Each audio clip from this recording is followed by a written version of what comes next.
Look at the way I look. All right, so we're starting the recording as we begin our book of Ruth. So let me share the screen for a second. Can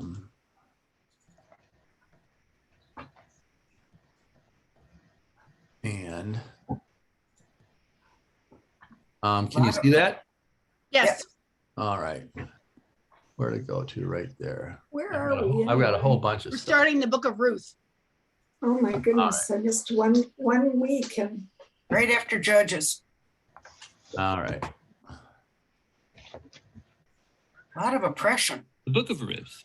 It's a brilliant work of theological art, and it invites us to reflect on the question of how God is involved in the day-to-day joys and hardships of our lives. There are three main characters in the book: Naomi, the widow, Ruth, the Moabite, and Boaz, the Israelite farmer. And their story is told in 4 chapters that are beautifully designed. Let's just dive in and see how this all unfolds. Chapter 1 opens with this line: "In the days when the judges ruled." And it reminds us of the very dark and difficult days from the book of Judges.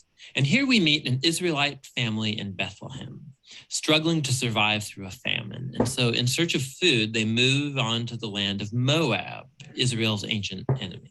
And there the father of the family dies, and the sons marry 2 Moabite women, Ruth and Orpah. And then the sons, they die too. And so they leave only Naomi and these new daughters-in-law. And so Naomi, she has no reason to stay anymore. And so she tells her new daughters-in-law that she's moving back home. And Naomi, she knows that the life of an unmarried foreign widow in Israel is going to be very hard. And so she compels the women to stay behind. Orpah agrees, but Ruth does not. She shows remarkable loyalty to Naomi. And she says, "Wherever you go, I'm going to go. Your people will become my people, and your God will become my God." And so the two of them return to Israel together. And the chapter concludes with Naomi changing her name to Mara, which means bitter in Hebrew. And she laments her tragic fate. Chapter 2 begins with Naomi and Ruth discussing where they're going to find food. And it just so happens to be the beginning of the barley harvest. And so Ruth goes out to look for food, and it just so happens that she ends up picking grain in the field of a man named Boaz, who just so happens to be Naomi's relative. We're told that Boaz is a man of noble character, and he notices Ruth.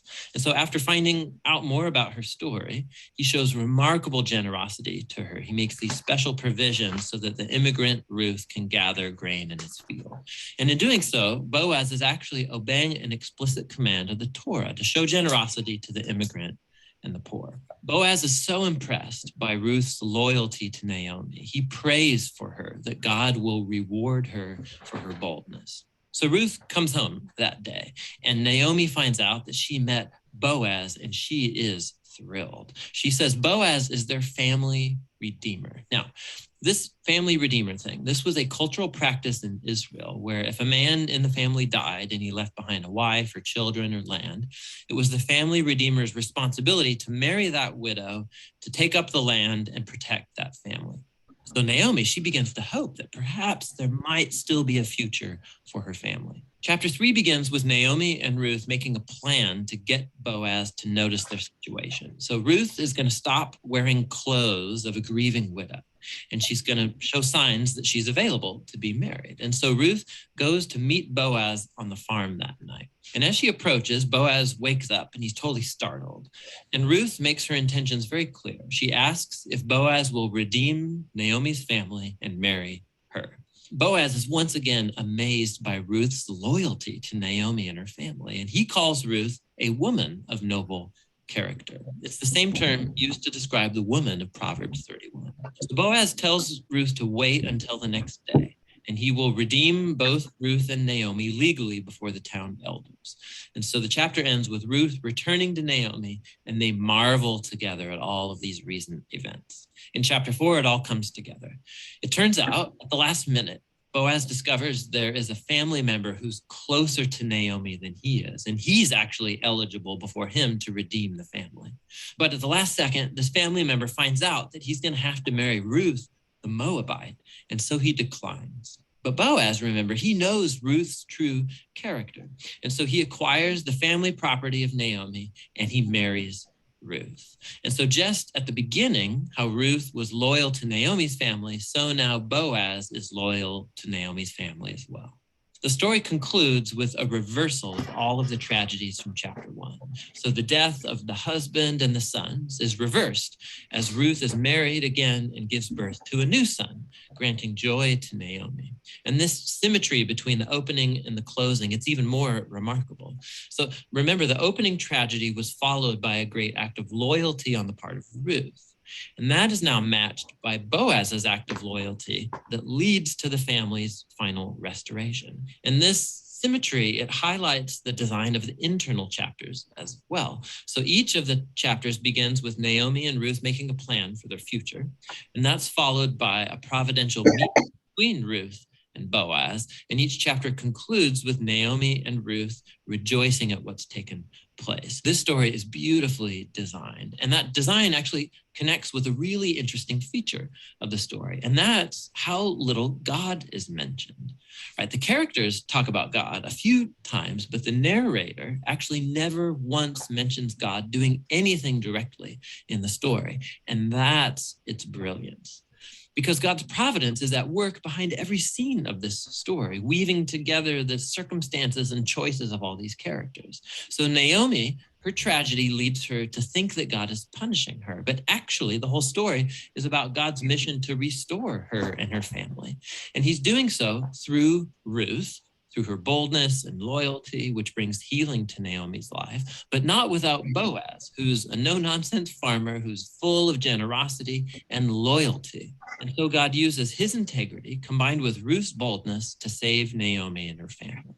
And so this story brilliantly explores the interplay of God's purposes and will with human decision and will.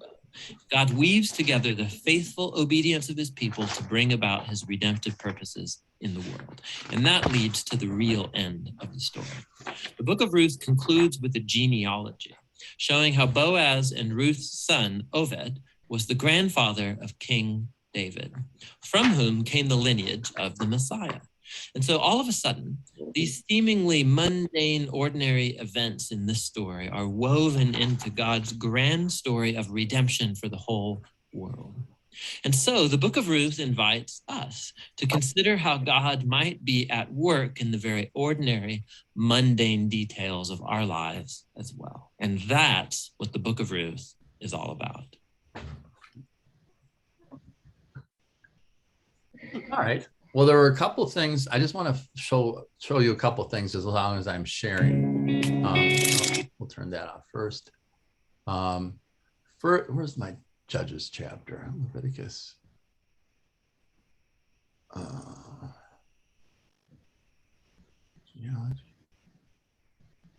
Oh, it's the separate one. Hold on. I'm going to stop sharing just for 1 second. All right. There it is. Start sharing. Is Judges that dark? Why isn't that showing up? There it is. Okay. Read it. Page. All right. Is that bigger? It's the same page you had on before. Yeah, this is the page I want. Okay. So that when it started out, in the days when the judges ruled, there was famine in the land. And we don't actually hear a lot about the judges in our ordinary election cycle. And so some people may not sort of be familiar with some of the names or some of the concepts involved. So after Joshua, remember, who was Moses' kind of right-hand man, after him, the 12 tribes of Israel were sort of a confederation of loosely related tribes. There was no central kind of leadership. And so they sort of just coexisted along. But when they needed decisions made or legal matters called upon, they would turn to the judges. And that's kind of it's probably not the best translation of the word. It's a pretty literal translation of the Hebrew word, but in our language, it might be better to say something like the elders. These were people who were probably of more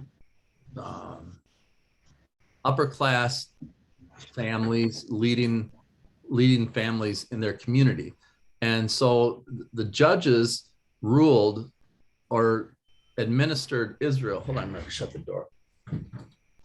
For about 200 years after Joshua died. And you can see it, you can see up here where it starts with Joshua, and then Deborah. We hear from Deborah every once in a while in our lectionary cycle, but especially in the daily office cycle. Samson, you know, that's kind of one of the more sexy stories in the Bible. His long hair and delight, you know, all that going on. But then towards the end of the Judges, we hear Eli is the priest, and the ark has come back to Israel during his time, but he's got two rotten kids who are screwing up, and the people said, we don't want your kids to be the next judge. And so we know the story about Samuel and here I am, Lord. And that's where Samuel comes in. And Samuel is the one, is the prophet, is the judge who will eventually tap Saul to be the first king of Israel. And you remember that Samuel told him, I don't remember why, we talked about this in church a couple weeks ago. Samuel told him, you don't want a king, because kings are going to be rotten to you. They're going to take your wives and your daughters and your land and the best of your vintage and the best of your wheat, and he's going to take your sons and send them to war and all that kind of stuff. Which, as good as David was, he did all those things that Samuel had warned him about. So there is this period, a couple 100-year period in the history of Israel, where the judges or the elders were the ones who sort of administered the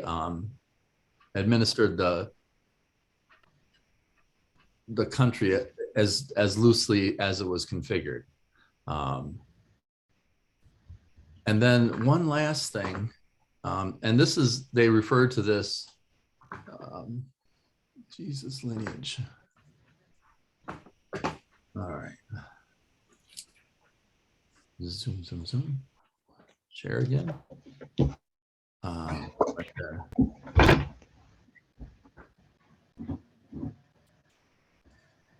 All right. So the lineage of Jesus, and there's a couple places in the beginning of Matthew's Bible, we get this sort of family tree of David, of Jesus, and going back biblically to Adam, you know. Goes through this whole long Jerusalem phone book of names, but Abraham is in that lineage. Then Isaac and Jacob, we know, and then it comes down through time until we get to Obed, right? Who Obed? Obed was, where am I at? Or I mean Boaz. We get to Boaz, who ended up marrying Ruth, and they had Obed, and then Jesse, David's father, Boaz, in the story that we heard that we're going to be looking at, was Jesse's grandfather, and whose son David became this great king of Israel. And if you look down further, let me pull this up. What's kind of remarkable is, so David had two of his sons, Solomon and Nathan. Nathan's descendants come down this line and double back and land on Joseph. Oh. So we hear all the time that, you know, Joseph was of the house of David, and they had to go back at Christmas, you know, for the census. He had to go back to Bethlehem to be counted in the census, because that was his family's, that's where his family descended from. But this is also important, David had another song, Solomon, who became the king and built the temple. And when you look at his lineage, it comes down, Wow. it comes down to Joseph, not Joseph who Mary married. Joseph was Mary's father. And so Mary is also in this descendancy from David. Oh, I keep bumping that stupid button. And so you see how when we talk about David being, or Jesus being descended from the house of David, it's not only just through in Jewish tradition, the descendancy comes through the mother. But Joseph also has descendancy through the father. So he's covered in both directions, that he's absolutely, truly, directly in the line of descendancy from David. It's like when, But Mary, go okay, ahead. Mary's husband, Joseph, was he directly descended also from David? Yes. So this is Joseph. This is Joseph, Okay, the husband yeah. right down there in green. Yeah, And Joseph is, or the grandfather, Mary's, or Jesus' grandfather, Mary's father, Joseph. right. We always hear his name being Joachim. Yeah. Because that's, yeah, Yeah. but that's the Jewish name for Joseph. I've always wondered how Mary was descended from David. I never knew that. I mean, it says it, but I never knew how. Right. Me too. Yeah, that's really interesting. Fantastic. Wow. So Yeah. Thank you. what's her name who married Prince Charles? Diana? Diana. Right. Diana. Yeah. One of the things they talked about when they got married was Diana was actually from an aristocratic family. And some of the holes that Charles had in his family tree, she plugged through her family. Oh, So that, Oh. so that it just really reinforced that their marriage was, part of the story of English aristocracy. And we see the same thing going on here with Mary and Joseph all being descended from David, who eventually, if you keep going back, was descended from Abraham right there. And, Noah. all the way back. Noah is in that lineage, right? And all the way back to Adam and Methuselah. Methuselah. yeah. So you see all this, and they always say there's 14 generations between Abraham and David, and 14 generations from David to the Babylonian captivity, and then 14 generations to Jesus. But from Adam is it to Jesse? No, to Abraham. From Adam to Jesse, from Adam to Abraham is 21 generations, and 7 is an important number in the Bible, right? So 14 and 14 is 7. So that that's a special number, but 21 times and 3 is a special number too. So this first generation of 21 is 7 times 3. So there's just all that interesting numerology built into it. But I think when we talk about this book starting out in the days when the judges ruled, it was more significant than just kind of the blue book of Jerusalem, So it's okay. I will just stop that now. All right. So that's kind of a historical background to Ruth. And then there's some other really, the narrator started out saying that it was an elegant theological summation or something that there's theology woven through. And I didn't realize until I watched this thing that God, in fact, wasn't mentioned directly as in other books. But there are some really important themes to be looking at, because what it does, he did talk about it, and this is true, how God works through ordinary people, how God's with us in everyday life, and how we treat our neighbor is the reflection of God's work in the world. And so some underlying themes of of how people showed kindness in this book. First one was food. That feeding people, feeding guests, being hospitable to strangers and travelers was an important concept to the Jewish people, and it still is in Middle Eastern tradition today, to this day. Marriage was also an important way that God's was reflected in society and children, and this sense of loyalty comes through time and time again when we're talking about Ruth, how she was loyal to Naomi, and how Boaz then was also loyal to all of them. We're going to talk about gleaning. Was a way that they showed gleaning during the harvest. They weren't allowed to harvest all the crops. They were supposed to leave a border around the fields with grain so that the poor could come along behind and gather up grain. And when it came to the vineyards, they weren't supposed to pick up the grapes that fell to the ground, or they weren't supposed to go through a second time in case they missed some the first time. The vineyards were supposed to be left for the poor to glean. And so that's where we sort of get that word that comes up every now and then. And just this sense of redemption that works throughout everything. I'm sorry, Kevin, my cynicism is here. It's like, you know, when you actually read a story and people are acting exactly as God would have them act, I hate to say it, but it almost kind of jumps out as wow.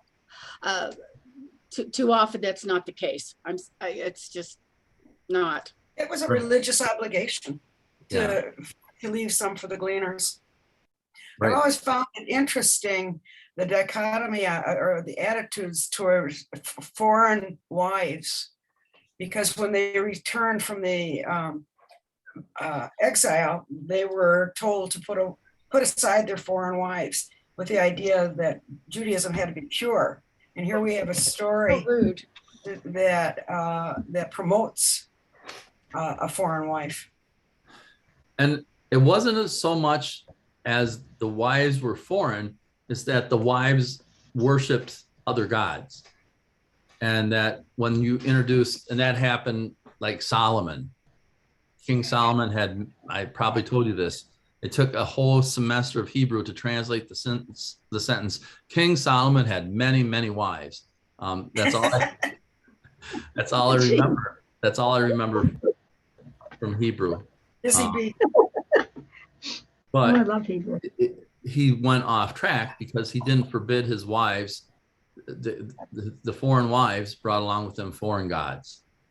And Samson and Delilah, it's the same thing. You know, they came in with foreign gods. So, and it's also this sense of descendancy, right? That that you're introducing foreign bloodlines into the descendancy of your family.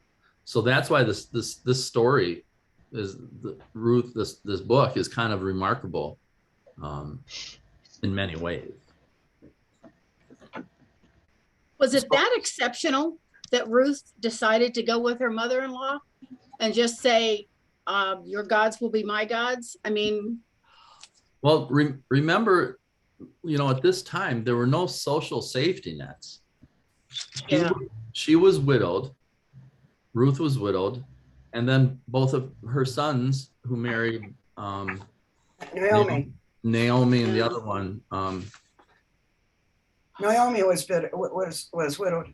Orpah. Orpah. Well, Ruth and Orpah were her son-in-laws, or her daughter-in-laws, both. So for Naomi, her husband died, and then her two sons died.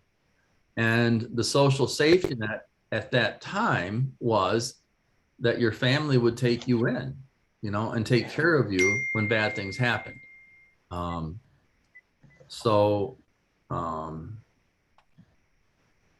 Yes, it was remarkable for Ruth to want to go with her mother-in-law, because as a foreign wife, she would have been frowned upon. Right. We were told that she's, my God, your God will be my God, that she will convert. But, that wasn't taken very lightly. No. Judaism has never looked to convert converts. It makes it very difficult to convert. Especially that circumcision bit. If you're a guy and you're converting in. Well, Well, all I know is on Long Island, there were a lot of women, well, I assume that converted. I have a very good friend who converted to Judaism to marry her husband. Yeah. Well, I mean, look, in our own families, if a Protestant marries a Catholic, that used to be really problematic, right? It's not like that. It's not like that as much anymore. Although there are still traces of that. And so to me, that's I have a good friend who was. But now, she stood up for her sister who got married in a Protestant church, and she was almost excommunicated. Yeah. Yeah. Both of my my son. Oh, go ahead. Oh, excuse me. Go ahead, Jean. My son, my kids were, of course, baptized and confirmed Episcopalian, and my older son married a Catholic girl, and they were married in the main church, right in the front of the main altar, like nothing happened. So But when was that? Did they get that was in dispensation? 1987. Yeah. I remember going to more than one wedding at Christ King where they were married outside the rail. Yeah. Oh, really? Or both of my Well, grandfathers. my marriage to my first husband, Both my grandfathers were Protestant, and they had to get married in the parlor of the rectory. They couldn't even get married in the church. Yeah. So, Oh my God.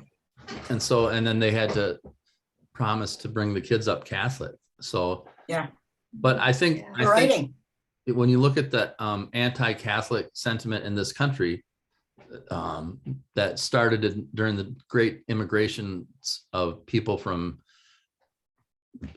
especially from Ireland and Italy, there was a lot of anti-Catholic sentiment in this country. And I was a little kid, but you read about the anti-Catholic sentiment when John Kennedy ran for president, and we still heard a bit about that when Joe Biden became president. So this was. I still remember the stuff because my father was a staunch Republican, and the stuff he brought home was horrible. The anti-Catholic stuff when Kennedy was running. It was awful. Even I thought. The part behind that was that the candidate would be, as his allegiance would be to Rome first, and the United States second. Right. Anyway. So that's just interdenominational wedding. And then when you think of a Christian marrying a Jew or a Christian marrying a Muslim, that still raises people's hackles, especially Christians marrying Muslims today. I think Jewish folks have incorporated themselves into our society for a while, and it's not quite that, but anti-Semitism is on the rise again. And but when you look at, my sister, she converted to be a Bears fan, which our family was like, man, she could have married a Muslim, and it wouldn't have. What? Oh, that's funny. My sister converted to being a Bears fan, and it almost. Bears! Oh. So anyway, how horrible! When you apply, right? Those Packers. You've heard of the unforgivable sin. That's it. Yeah. So I'm not even a Bears fan. I live in Illinois, but I'm still a Wisconsinite. I'm yay Wisconsin. Well, we should get back on track a little bit. But when you apply the sentiment that we've been talking about to Ruth going to this foreign land to marry her husband, and then when he died, she thought, my only best hope is to go back to my family. Maybe somebody will take me in. But she had nobody there. She had no people there. And then she was trying to send her daughter-in-laws to do the same thing. Go back to your families so that they'll take care of you. That we can't take care of ourselves. We don't have the resources to take care of ourselves. So go back to your family. And Orpah did, but then Ruth didn't. And so therein lies the crux of the story. And Ruth, just this tremendous sense of loyalty that she had to Naomi, to go back and kind of do the same thing that Naomi did, to travel back to a foreign land and adopt a new religion and see what comes out of that. So there's a big, long historical backlog or background to this story that I think if we understand that, we understand some of what's going on in the story. But what also is important to remember is that as we go through the story, it's always metaphorical, a profound, sacred metaphor for how God deals with humanity too. The sense of loyalty, the sense of love, the sense of wanting everything to work out. So,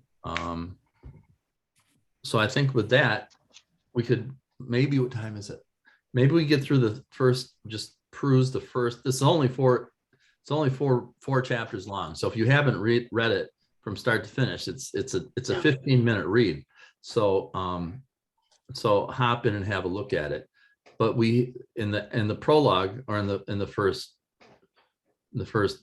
few verses, we hear what in the days when the judges ruled, there's famine in the land. And so that sets the historical context, and it gives us sort of a timeline as to where it all fit in. So a man from Bethlehem in Judah, together with his wife and 2 sons, went to live for a while in the country of Moab. Yeah, another thing that's sort of fascinating about this is Moab was not a friendly place for them to move to.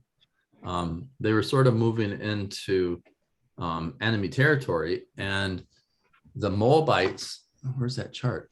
And when we look back at the chart of genealogy, where's the judges go? Oh, they're separate ones. Moab was on the other side of the Sea of Galilee, southern Jordan. But it was much bigger than Jordan. Yeah, well, I closed it already, but there was a chunk in that section where the judges were, where it had who was oppressing them at the time. And I forgot to look, but I didn't remember if they were actually being oppressed at that time.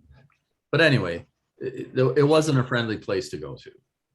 But he picked up his wife and his kids because there was famine in Israel at that time. So he figured my next best move might be to go somewhere where the famine isn't so bad, and maybe we'll make things work out. Moab, it was a pretty fertile place. Have you been there? Yeah, sort of. Yeah, because we went to Petra. Okay. Petra actually is in the southern part of where Moab would have been. All right. Well, and then Elimelech died, and Ruth's 2 sons married Moabite women, and then they died, and that's where we end up seeing Naomi starting to take off to go back to Israel. And then we get some of then Ruth Speech is one of the classic, more iconic passages in the Old Testament. It gets quoted very often when you hop down to verse 16, where Ruth says, don't urge me to leave you or turn back. Where you go, I will go, and where you stay, I will stay. Your people will be my people, and your God, my God. Where you die, I will die, and there I will be buried. So the Lord deal with me kindly. So that is just very tender and loving words and actions on her part. And remember also from some of our conversations in Paul, the sense of righteousness, the sense of doing the right thing, and being sort of reflective of God in the world. Remember, that's what being righteous was trying to live into that only God is righteous, but to strive to live like God would have us live is righteousness. And so Ruth has already stepped in and taken on the mantle of righteousness.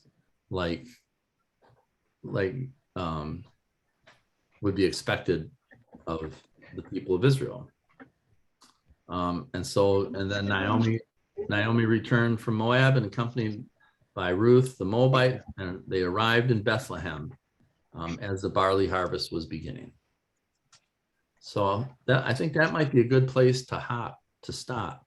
And then we can go through, it's really 4 pretty action-packed chapters. So read through them, and we'll go through the rest of the book next week. We don't have to spend weeks and weeks on it, because it's just such elegantly written story. And then on the Tuesday before Thanksgiving, on the Tuesday before Christmas, what I'd like to do is look at the 2 birth narratives, and just stack them up one against the other and see, and get a fuller picture of what was going on. Which 2 narratives, Kevin? Luke and Matthew. Okay. Luke has the shepherds and the stars, and Matthew has the kings. So, but we'll look at sort of how they interplay with each other and why we shouldn't put the kings in the manger with the baby Jesus. So I think that's about it. Do you have any questions or comments? No. It's really good. I love the book of Ruth. It's really neat. Yes, it is. It's a very uplifting kind of a. I was going to say it's a happy story, a happy ending. Yeah. You know, it's you don't. Only we would treat people more like that now. Yes. Gutsy women. Women, yes. Yeah. Gutsy. Well, I think the Bible's we're talking about Matthew and Luke. The Bible's full of really gutsy women. That might be an interesting study sometime too, is just to go through and look at the gutsy women in the Bible. Deborah, Judith, Susanna, Mary. You can actually get a book of study of the women of the Bible. That would be cool. Sarah had that baby when she was 100 years old. You know. You want me to do what? I was going to say. I don't blame them for laughing. I laughed too. Yeah. She laughed, right? When the angel told her you're going to have a baby, she laughed. Oh, Surely you jest. Yeah. Not a funny joke though. No. So okay, so I'm going to stop the recording right now.